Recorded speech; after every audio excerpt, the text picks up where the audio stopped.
వ్యవసాయాలు వరదకు పోయినప్పుడు ఎకరానికి 10,000 కాడికి నాకు 3 ఎకరాలకు పడినాయండి. 30,000 వచ్చింది. 30,000 వచ్చాయి. అది అది ఆ లోగడ బకాయిలు ఈయన ఎక్కువ మట్టుకు ఎన్ని రోజులు అయింది. ఈయన ఎక్కినా ఒక పంటకు వచ్చింది అసలు. ఆ పంటకే పోయినట్టు డబ్బులు ఇచ్చారు.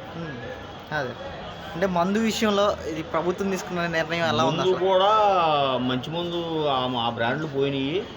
ఇప్పుడు మంచి ముందే వస్తుంది. 99 రూపాయలు కూడా ముందు ఇచ్చారు. కొద్దిగా తక్కువ డబ్బులు లేనివాడు కొద్దిగా అద్దె అవుతున్నాడు. డబ్బు ఉన్నప్పుడు మంచి మంది కూడా దొరికి ఇటువరకే పర్లా.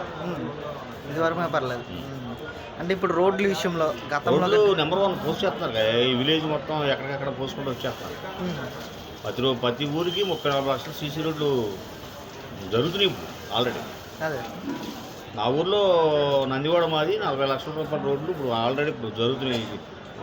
టెస్ట్ పోసారు. ప్రస్తుతానికి సీసీ రోడ్లు పైలేర్లు వేస్తాక లైన్లో ఉన్నారు. అంటే ఇప్పుడు నెల నెల ఇంటింటికి పింఛన్లు వచ్చి ఇస్తున్నారు కదా, ఎలా అనిపిస్తుంది అసలు? ఇంటికి తెచ్చిస్తున్నారు. అంటే గతంలో మేము ఎవరు ఇవ్వలేను మేము ఇస్తున్నామని అని మాట్లాడారు. లేదు వీళ్ళు చెప్తుంది బాగా తప్పేం లేదు. ఏంటి అసలు చంద్రబాబు నాయుడు పవన్ కళ్యాణ్ ఇద్దరు కలిసి పనిచేస్తుంటే ఎలా అనిపిస్తుంది అసలు? ఏంటి బాగుంది, బాగా చేస్తున్నారు కదా. నేను తేడా లేదు, బాగుంది. పవన్ కళ్యాణ్ గారు కూడా బాగా స్పీడ్గా ఉన్నారు. ఆయన చెప్పింది కూడా ఈయన చేస్తున్నారు. ఇద్దరు ఆయన స్లోగా ఉండి ఈయన స్పీడ్గా ఉండి ఇద్దరు బాగా చేసుకుంటున్నారు. అంటే ఎలా ఉన్నాయి గ్రామాలు ఈ రోజున గ్రామ పంచాయతీల్లో సర్పంచులు గత ప్రభుత్వం కంటే ఈ ప్రభుత్వంలో బాగున్నాయి? అసలు నిధులు ఎక్కడ వచ్చాయి, డబ్బులు ఎక్కడ వచ్చాయండి?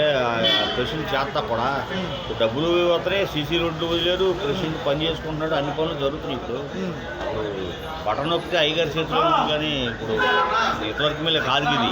ప్రెసిడెంట్ కూడా 4 రూపాయలు తీసి వాడతాకైనా దేనికైనా వాళ్ళ సముద్రంగా ఉన్నాడు ఇవాళ ప్రెసిడెంట్.